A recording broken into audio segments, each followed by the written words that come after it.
ನಮಸ್ಕಾರ ಎಲ್ಲರಿಗೂ. ಈಗ ನಡೆಯುತ್ತಿರುವುದು ಅಧಿಕ ಜ್ಯೇಷ್ಠ ಮಾಸ. ಈ ಅಧಿಕ ಜ್ಯೇಷ್ಠ ಮಾಸವನ್ನು ಅತ್ಯಂತ ಶ್ರೇಷ್ಠವಾದಂತಹ ಮಾಸವೆಂದು ಕರೆಯಲಾಗುತ್ತದೆ. ಈ ಅಧಿಕ ಜ್ಯೇಷ್ಠ ಮಾಸದಲ್ಲಿ ಭಗವದ್ಗೀತೆಯ 15ನೆಯ ಅಧ್ಯಾಯವಾದ ಶ್ರೀ ಪುರುಷೋತ್ತಮ ಯೋಗವನ್ನು ನಾವು ಪಠಿಸಿದಲ್ಲಿ ಭಗವಂತನ ಕೃಪೆಗೆ ನಾವು ಪಾತ್ರರಾಗುತ್ತೇವೆ.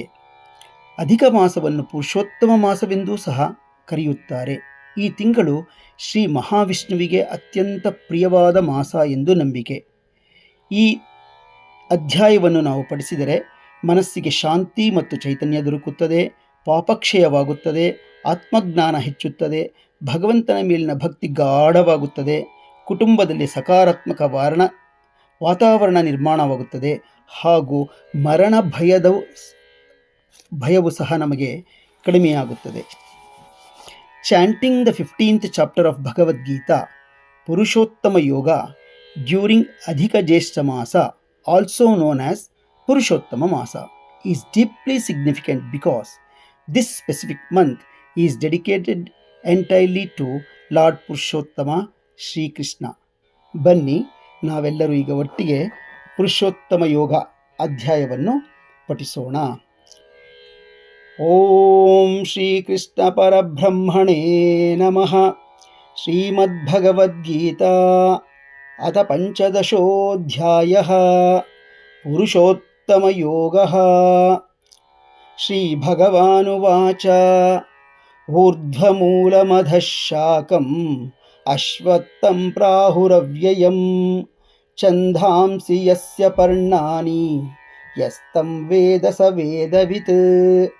ಅಧಶ್ಚೋರ್ಧ್ವಂ ಪ್ರಸೃತಾಸ್ತಸ್ಯ ಶಾಖಾ ಗುಣಪ್ರವೃದ್ಧಾ ವಿಷಯಪ್ರವಾಲಾಃ. ಅಧಶ್ಚ ಮೂಲಾನ್ಯನುಸಂತತಾನಿ ಕರ್ಮಾನುಬಂಧೀನಿ ಮನುಷ್ಯಲೋಕೆ.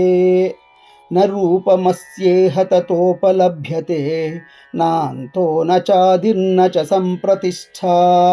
ಅಶ್ವತ್ಥಮೇನಂ ಸುವಿರೂಢಮೂಲಂ ಅಸಂಗಶಸ್ತ್ರೇಣ ದೃಢೇನ ಚಿತ್ವಾ.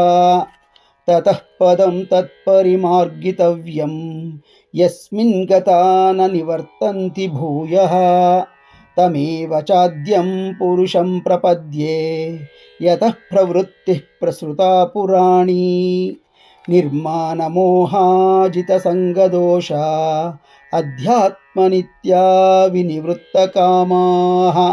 ದ್ವಂದ್ವೈರ್ವಿಮುಕ್ತಾಃ ಸುಖದುಃಖಸಂಜ್ಞೈಃ ಗಚ್ಚನ್ತ್ಯಮೂಢಾಃ ಪದಮವ್ಯಯಂ ತತ್. ನ ತದ್ಭಾಸಯತೆ ಸೂರ್ಯೋ ನ ಶಶಾಂಕೋ ನ ಪಾವಕಃ. ಯದ್ಗತ್ವಾ ನ ನಿವರ್ತಂತೆ ತದ್ಧಾಮ ಪರಮಂ ಮಮ. ಮಮೈವಾಂಶೋ ಜೀವಲೋಕೆ ಜೀವಭೂತಃ ಸನಾತನಃ. ಮನಃಷಷ್ಠಾನೀಂದ್ರಿಯಾಣಿ ಪ್ರಕೃತಿಸ್ಥಾನಿ ಕರ್ಷತಿ. ಶರೀರಂ ಯದವಾಪ್ನೋತಿ ಯಚ್ಚಾಪ್ಯುತ್ಕ್ರಾಮತೀಶ್ವರಃ. ಗೃಹೀತ್ವೈತಾನಿ ಸಂಯಾತಿ ವಾಯುರ್ಗಂಧಾನಿ ವಾಶಯಾತ್. ಶ್ರೋತ್ರಂ ಚಕ್ಷುಸ್ಪರ್ಶನಂ ಚ ರಸನಂ ಘ್ರಾಣಮೇವ ಚ. ಅಧಿಷ್ಠಾಯ ಮನಶ್ಚಾಯಂ ವಿಷಯಾನುಪಸೇವತೆ. ಉತ್ಕ್ರಾಮಂತಂ ಸ್ಥಿತಂ ವಾಪಿ ಭುಂಜಾನಂ ವಾ ಗುಣಾನ್ವಿತಂ. ವಿಮೂಢಾನಾನುಪಶ್ಯಂತಿ ಪಶ್ಯಂತಿ ಜ್ಞಾನಚಕ್ಷುಷಃ. ಯತಂತೋ ಯೋಗಿನಶ್ಚೈನಂ ಪಶ್ಯಂತ್ಯಾತ್ಮನ್ಯವಸ್ಥಿತಂ. ಯತಂತೋಪ್ಯಕೃತಾತ್ಮಾನೋ ನೈನಂ ಪಶ್ಯಂತ್ಯಚೇತಸಃ. ಯದಾದಿತ್ಯಗತಂ ತೇಜೋ ಜಗದ್ಭಾಸಯತೆಖಿಲಂ. ಯಶ್ಚಂದ್ರಮಸಿ ಯಚ್ಛಾಗ್ನೌ ತತ್ತೇಜೋ ವಿದ್ಧಿ ಮಾಮಕಂ. ಗಾಮಾವಿಶ್ಯ ಚ ಭೂತಾನಿ ಧಾರಯಾಮ್ಯಹಮೋಜಸಾ. ಪುಷ್ಣಾಮಿ ಚೌಷಧೀಃ ಸರ್ವಾಃ ಸೋಮೋ ಭೂತ್ವಾ ರಸಾತ್ಮಕಃ. ಅಹಂ ವೈಶ್ವಾನರೋ ಭೂತ್ವಾ ಪ್ರಾಣಿನಾಂ ದೇಹಮಾಶ್ರಿತಃ.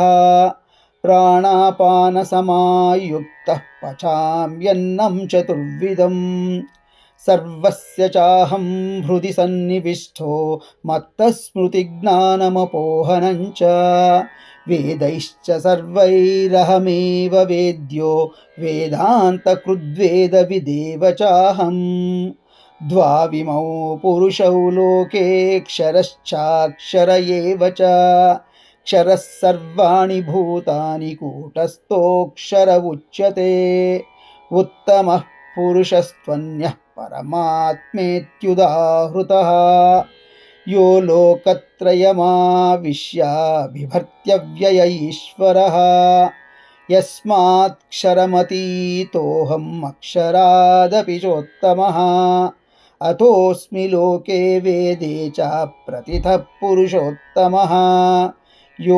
मामेवमसम्मूढो जानाति पुरुषोत्तमम् स सर्वविद्भजति मां सर्वभावेन भारत इति गुह्यतमं शास्त्रम् इदमुक्तं मया नघ एतद्बुद्ध्वा बुद्धिमान् स्यात् कृतकृत्यश्च भारत ॐ तत्सदिति श्रीमद्भगवद्गीतासु उपनिषत्सु ब्रह्मविद्यायां योगशास्त्रे श्रीकृष्णार्जुनसंवादे पुरुषोत्तमयोगो नाम पञ्चदशोऽध्यायः।